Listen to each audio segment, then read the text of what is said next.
Well, they were just about the rudest people ever. Hello from Bremen Hauptbahnhof or Central Station. I'm Patrick Hughes und willkommen nach Planet Patrick.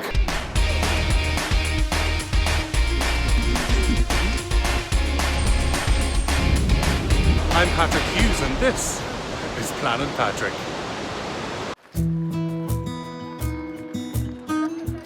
Today my journey takes me from here in Bremen, northern Germany, through to Cologne or Köln. I'm using the ICE service from Deutsche Bahn, that's the Intercity Express. They have already let me know that it's going to be 10 to 12 minutes late. Since it's quite a fast service of around 3 hours into Cologne, that's no big drama. There may be a lounge here at the central station, so let's go and find out about that. Today I'm travelling in first class. Sadly that doesn't mean free food and free drinks, but a slightly more comfortable carriage, I understand. Let's see what it all looks like. Looking forward to it. My first time on board one of the ICE services from Deutsche Bahn. Finding the business class lounge has been rather the trauma. Well, Deutsche Bahn, I'm afraid your service here in Bremen involved just about the rudest people I've ever come across. It's no problem that they are currently over capacity, but they don't have to shout at people for that.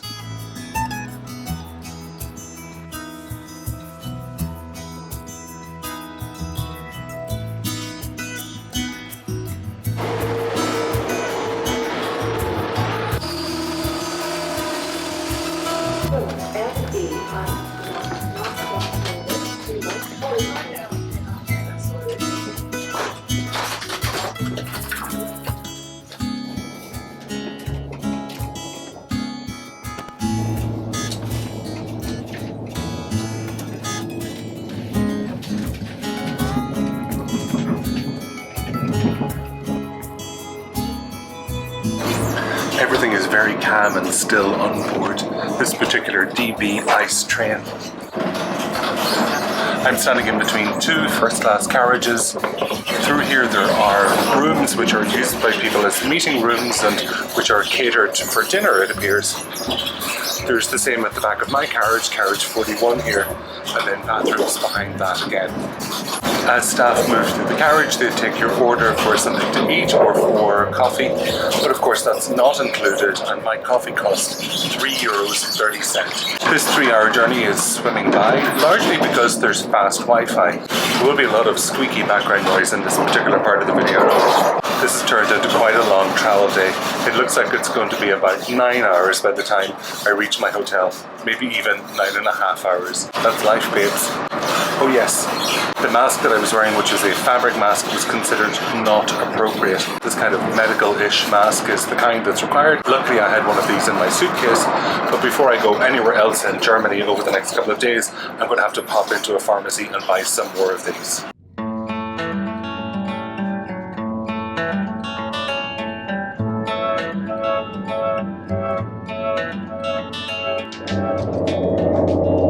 Well, this is very nice compared to some of the toilets that we've experienced.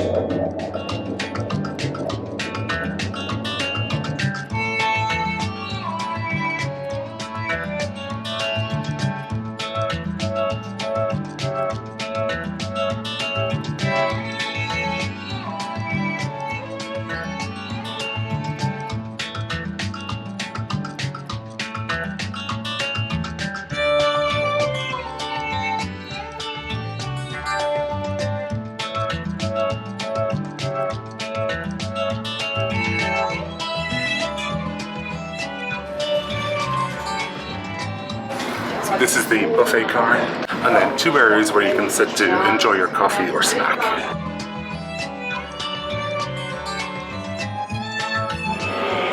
And so, welcome to Cologne, willkommen in Köln. My first time on an ICE train. I think the coffee and food service to your seat is very, very handy, including being able to pay by card from your seat, although it's always nice to go and check out what's going on in the dining car as well.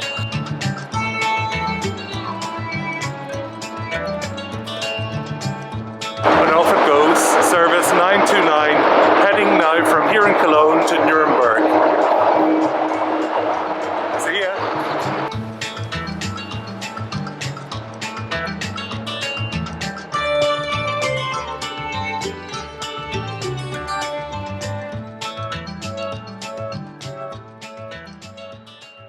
So we started in Vilnius, Lithuania this morning with a car, a flight into Bremen in Germany, then a train from Bremen to Cologne. If you had any doubt that you were in Cologne, finding a ginormous cathedral just right outside would tell you that you're in Cologne.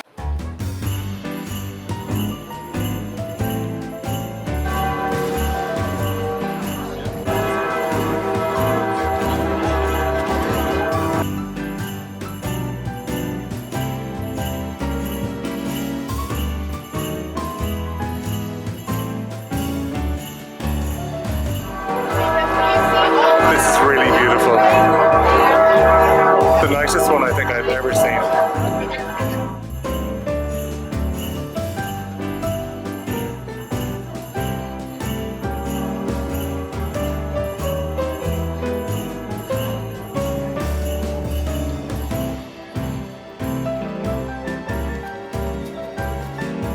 I'm going to tuck into some of this currywurst.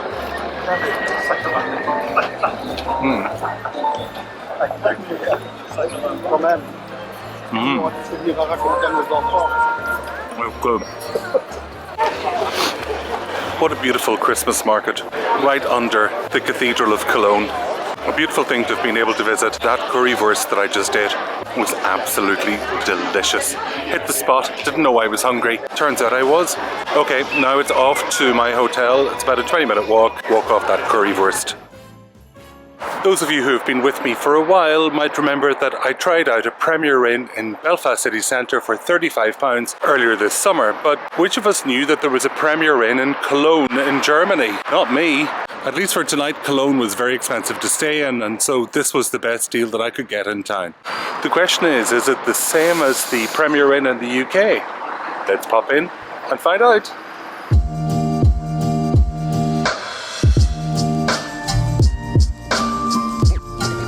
Very charming at reception, and actually it's really nicely laid out, a very big spacious reception area.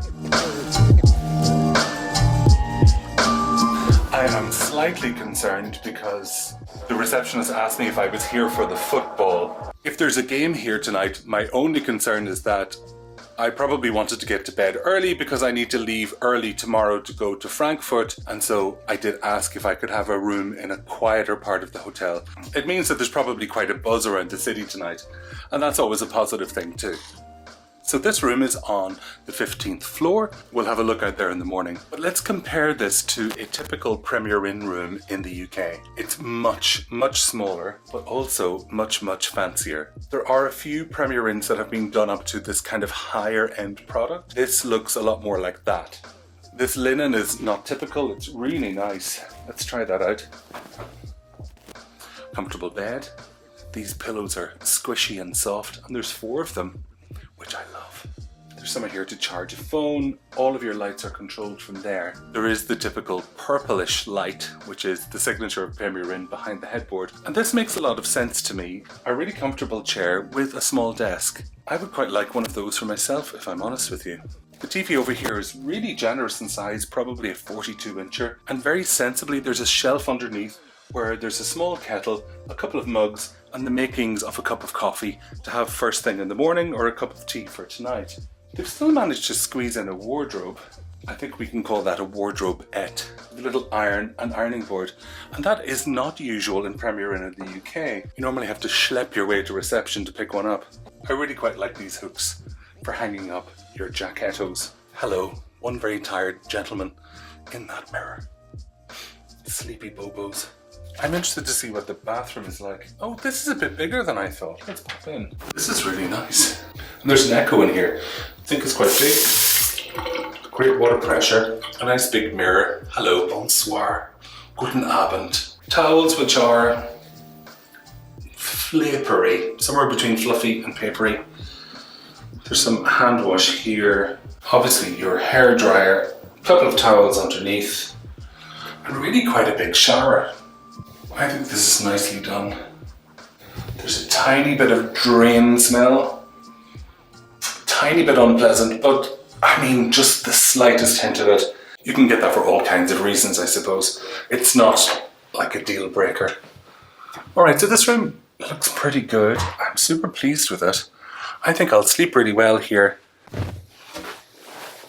Well, that brings this travel day to an end. Let's check how long it was. 7:30, 8:30. If we calculate using Lithuanian time, this has ended up being a 10.5 hour travel day. And if my eyes look a little bit weary, that's the reason why. At some point very soon, I'll be snoozling in here with something to eat, a pleasant beverage, probably water, to be honest with you. Thanks so much for being here for this episode of Planet Patrick. If you haven't already subscribed, I'd be grateful if you consider it. And if you like supporting creators like me, you can use Patreon to do so. And if you want to follow live stories as they unfold in all their dramaticness, then follow me on Instagram at This Is Planet Patrick. That's it for this episode. Take care of yourself. Bye-bye. I hope you'll join me. I hope you'll join me for another train, plane, or automobile. Hope you'll join me for another train, plane, or automobile. Or I can't say that. So we started in Vilnius in Latvia. No, not in Latvia. So we started. Let's have a look out the window. We may not be able to see very much.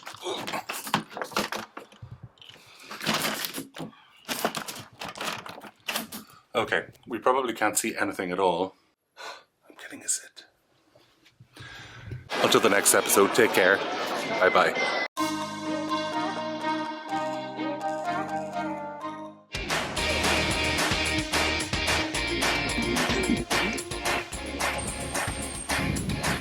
I'm Patrick Hughes and this is Planet Patrick.